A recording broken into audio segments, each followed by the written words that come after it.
our conversation tonight, Scott Mance from KTLA. Thank you so much for being here, ladies and gentlemen. Here we are on a Friday night, the AFI Film Festival at the Chinese Theater. I love seeing a full house for a movie like It's This Long. What did you think of the film? I love this film. I adore this movie. I'm so excited to moderate tonight's conversation. Please welcome to the stage Academy Award winner and Emmy winner Laura Dern.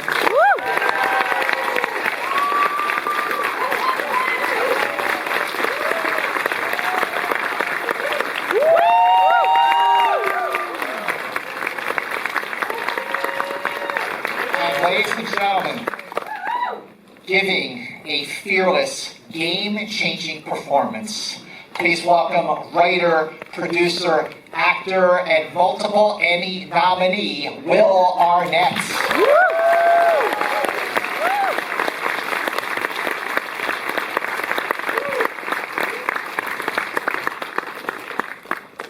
As I was telling you, as we were walking over here, I love this movie so much that when it finally comes out on Blu-ray, I want to sleep with it under my pillow. That is how much I love this film. But I would love to hear, starting with how the screenplay came about. What was the inspiration? How did you come to co-write this with your collaborators? Well, as it said at the end of the film, it was inspired by a true story. So the truth is, I was on a boat in Amsterdam. This story's not related to the movie, by the way. No, I was on a boat in Amsterdam, and I was sitting next to a guy. My friend said, "Do you know John Bishop, the stand-up?" And I said, "No." And they said, "John, tell the story of how you became a stand-up." And he told me the story about how his marriage was falling apart, and he stumbled into a bar, a pub in England, and they asked him to pay a cover, and he didn't want to. And he said, they said, "Well, if you put your name down for the open mic, you can get in for free." And he had no aspirations to be a comedian. He had nothing, and it just blew me away that was a true story. And he went on to become he's quite a big comedian. But it really, that story stuck with me. And then what happened, the evolution of their relationship, and how comedy helped him get back to understanding who he was, and it allowed him to access a part of him that had been inaccessible for a long time. And so, yeah, so I started writing the film, and then I showed it to Bradley, and he wanted to come on, and he helped me, and we wrote it together. And then, of course, Laura, we were mystified that she said yes. The great Laura Dern, and it just kind of, we went from there. All right, before we get into the Bradley Cooper of it all, Laura, I want to ask, first of all, last night we had the AFI premiere of Jay Kelly, which Laura is But Laura, I would love to hear your take on the screenplay when you read it for the first time. Well, what was so beautiful was I had both Bradley and Will describe the film to me and describe the intent. And it's one thing to be given a script and asked to sort of step into it, and it's another thing to have an invitation to explore this relationship beyond even the words at that point. And it was so beautifully crafted, and I'm such a radical admirer of Will. He knows this story, but Woody Harrelson and I obsessively would watch Will Arnett monologues and clips from things he's done, because we're like, I think he's the greatest actor we have, and we would watch this over and over again, and he knows it's true because Woody did a monologue from Arrested Development of Will's for Will. He did, to my face. Yeah. But it should be noted, that when Laura came on, it really inspired a whole change and shift in direction in terms of writing the script, because understanding that we were writing for Laura just changed everything, and what we wanted that dynamic to be, and who Laura is, and who this character of Tess could be, inhabited by Laura, really changed everything, and Laura's ideas and what she wanted and all of that. I mean, it really was such a game changer. So from what I understand, the change in direction became more about the relationship with the stand-up as part of the story. Yeah, I mean, it was never really about a guy who becomes, first of all, John Bishop, who was the inspiration. He has gone on to be a very successful comedian. That's not the story that we were telling. We always wanted to tell the story about this relationship. But Laura coming on just absolutely sort of turbo boosted that, and really was so much more inspirational to us, and also just her thoughts and her ideas and collaborating with her just, took us to heights that we never could have imagined. So Bradley Cooper, this is his third film as a director, and I really love A Star Is Born, and I really love Maestro, but I feel like Is This Thing On is Bradley Cooper's very best film yet. I mean, it's only his third movie. But I guess part of the reason for that is because it feels so genuine. It feels, I guess the word is loose. Yeah, well, certainly we wanted it to feel, look, Bradley is such an incredible, we talk about it all the time, and we got to witness it. Laura and I both known Bradley a long time. Yeah. Bradley and I were roommates 20 years ago in Venice.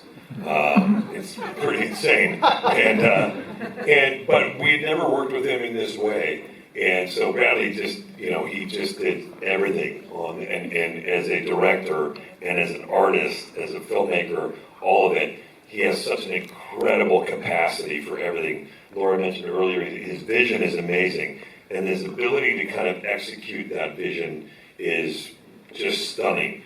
One of the things that we really wanted to do is we wanted it to feel very genuine and honest. We do, from the way that he shot it, handheld, everything on one lens, in that very specific aspect ratio, the 1:6:6:1, he was really intent on that, and that immediacy that you have.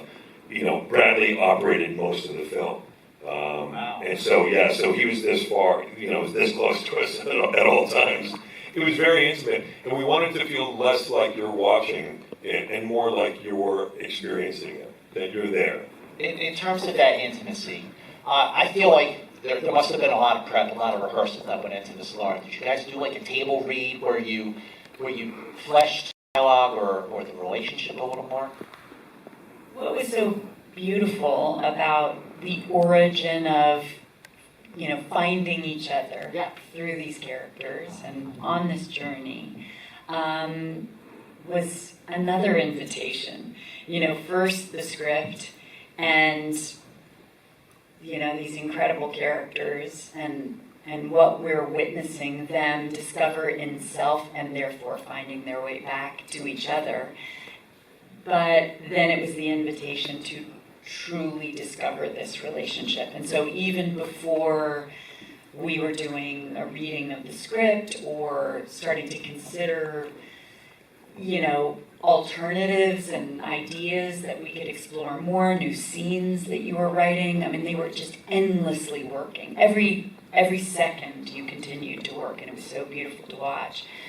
But we did a workshop with Bradley that was really an amazing, for me, one-of-a-kind experience. And, Will being an incredible writer and such a beautiful actor is one thing, but the bravery to share everything with another person, and we didn't know each other when we started, and really he took my hand and said, we're going to be married for 26 years in the next 20 minutes. And we did. We really... Laura knows way too much about me now. Is the truth. But I gotta say, when I was watching the film for the first time, I've seen it twice now, I was really just like, this is a revelatory performance from you, Will. I mean, is Will Arnett not amazing?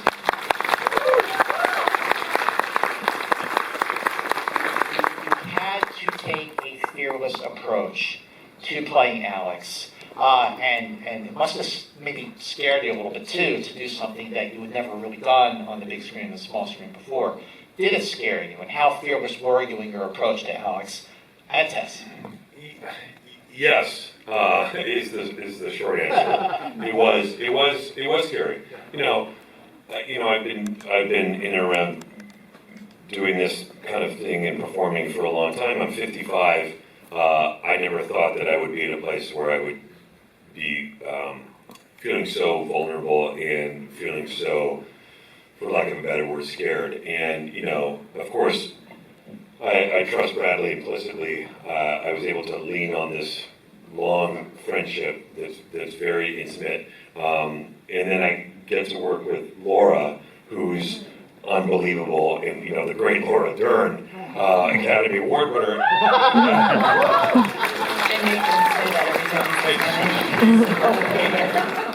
It's daunting, and I had to kind of really come to terms with that, and yeah, every day was a leap for me, because look, the truth is that this is the kind of thing I always had wanted to do when I first, 35 years ago, was just a dumb kid from Canada who moved to New York, and these are the kinds of things I wanted to do, stuff like this, and my life went a different way, just because that's life. Yeah. And I'm very happy, I've been very fortunate in a lot of ways, but this kind of opportunity never came around, and I kind of lost sight of why I came here in the first place. And so doing this was really it made me feel like a kid, and it made me feel like, holy shit, it only took me 35 years to do the thing that I really wanted to do. And I feel really fortunate that Bradley helped me achieve that opportunity, and that I got to do it with Laura.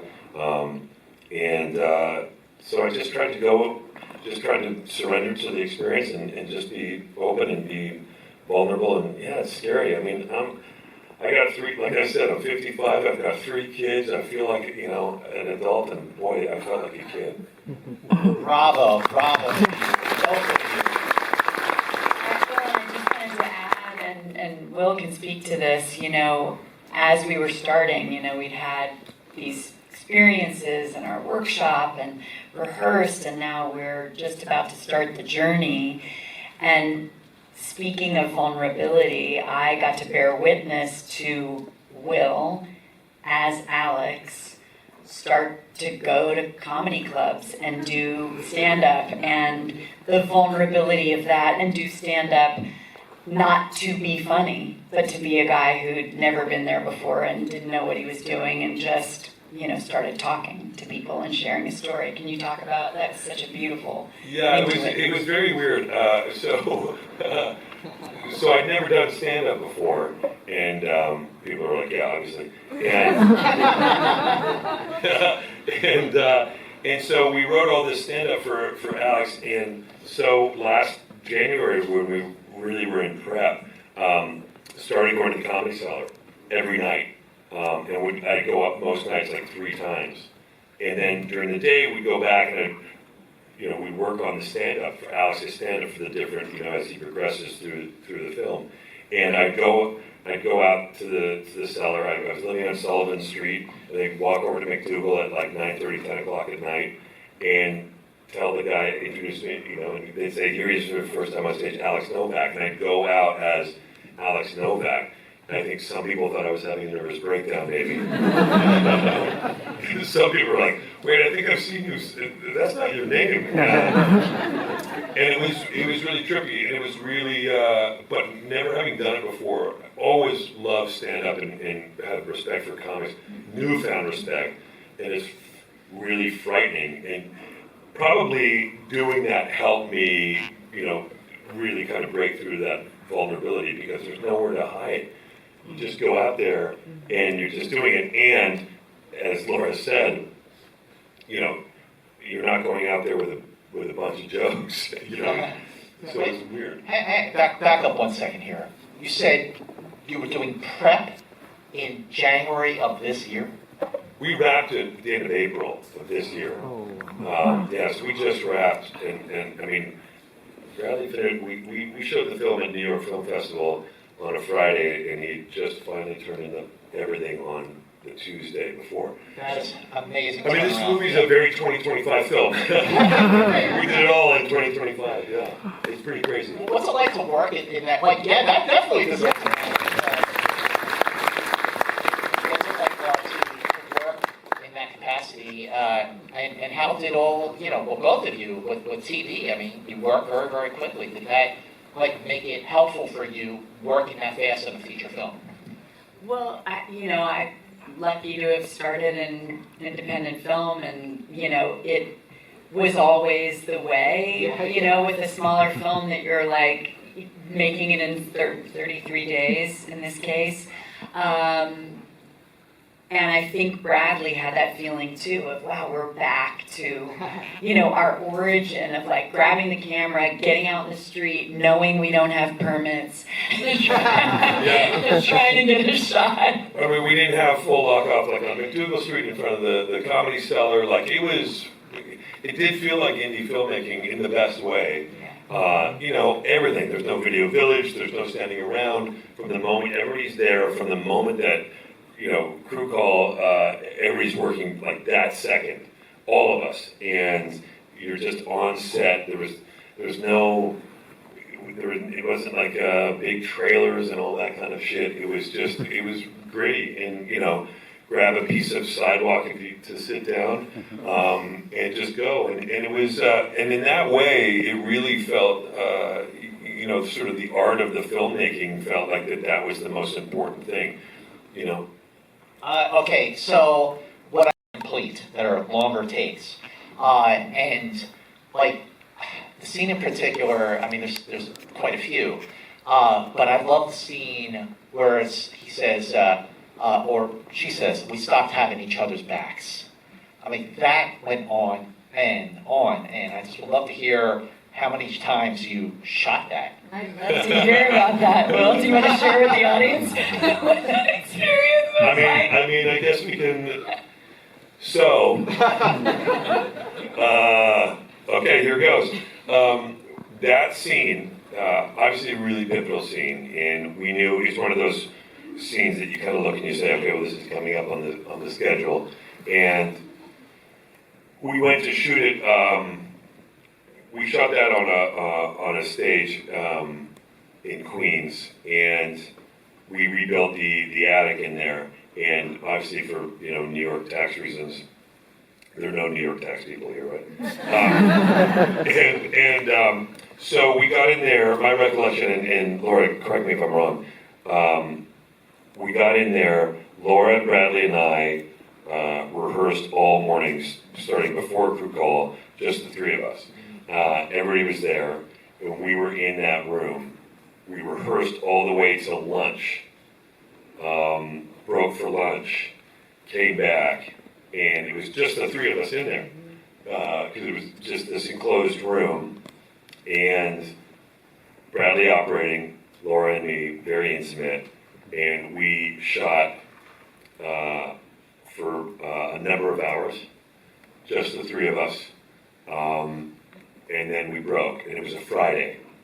And we decided that we weren't sure that we were happy with what we got. And Bradley was unsure if this was what we wanted and that he wanted. And so we came back on the second to last day. Yeah. On the second to last day, and shot the whole thing again. And we were really lucky because we had we were very efficient in the way that we shot, as Laura says, 33 days. But we made up a lot of time because we shot really, really quickly, and so we had the time to do it. And we came back, and that was actually a real turning point in terms of the shooting of the film too. Everything that we shot after that. That day was a very difficult Friday. For all of us, we were really spent, and there were a flurry of phone calls between Laura and me and Bradley and the three of us, and we all talked all weekend long. It was kind of a tipping point or a watershed moment in the film in terms of our relationship, the three of us, our relationship, and also a relationship with Bradley and what we all wanted. And I think we all took the time, we needed the time. It had been very intense up until that point, and we took the weekend, we came back. And in fact, we came back on the Monday morning, and we shot a scene in the hospital, which is, we didn't have room for in the film. It's a great scene where one of the kids breaks his arm. That's not what's great. And, and just in case, social media people are like, Will Arnett says kid breaking his arm. I know how this world works. But it was a great scene where Tess comes in and she says to Alex, were you not paying attention? And I'm like, no, this guy came by on one of those electric bikes, and we get in an argument about whose fault it is. And but that scene, and it's a pity it's not in that scene. I don't even know if you ever saw the final. It's a great scene. And because we, for whatever reason, we had to have that Friday to get through the rest of the film. At the time, what felt like a thing like, are we going the right way, turned out to be the best thing to happen to all of us, to us, certainly, to us with Bradley. And so then when we came back, and there are different pieces of it in that last cut. Yeah, so that's why Laura said you want to be honest. But it was amazing to go through that together because we explored everything that happens between two people who love each other. All the pain, all the rage, all the vulnerability stuff that every level of it shouldn't be in there, but it's like by going through all of it, and in fact then went into our love scene, with our journey back to each other after we did that too, which was an amazing thing. Yeah, we knew it had to exactly. We had to at that point really earn everything else, and we had to feel like we had earned that moment, and that it would, and give it. It's a great. This is a big moment for Tess, not just for Alex and Tess, but for Tess too, when she really sort of speaks her truth. Because we've seen Alex speak his truth a lot, and so it's really important for Tess in this moment and for their dynamic, and also to really earn Alex going and doing that final vampire set, that shot where Alex walks down the hallway, and then all of a sudden you realize that he's walking on this set and does that final vampire set. We had to earn that too. The other scene that I love, of course, it's near the end. So hearing "Let's Be Unhappy Together" is the 2025 version of "Here's Looking at You, Kid." How did that bit of dialogue? So it's like such a beautiful, honest, vulnerable admission. Let's be unhappy together. I mean, how did that line come about? That's Bradley. That's all Bradley. That whole last scene on the porch where he says, I was unhappy in our marriage, I wasn't unhappy with our marriage. And let's be unhappy together. That was all Bradley, a really pure inspiration from him. He rewrote that scene and he wrote that dialogue. And it was again, one of those things. There are so many great moments where Bradley did things that just, that scene, coming in, writing the scene where Balls comes in, where Bradley's character comes back with the bagels. Yeah, I mean, we had the scene with the dad. We understood, but we needed to have that. We needed that moment. We needed to have the fool come and give him the information that finally lands.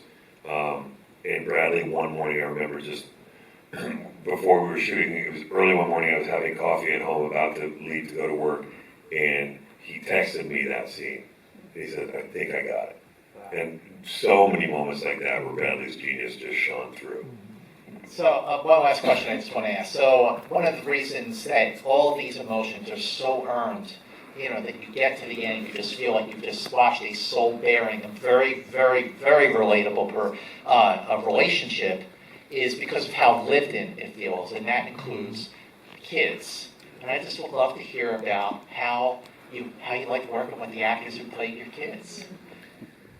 Great, They were amazing. I mean, and it's the kids and his incredible, brilliant parents.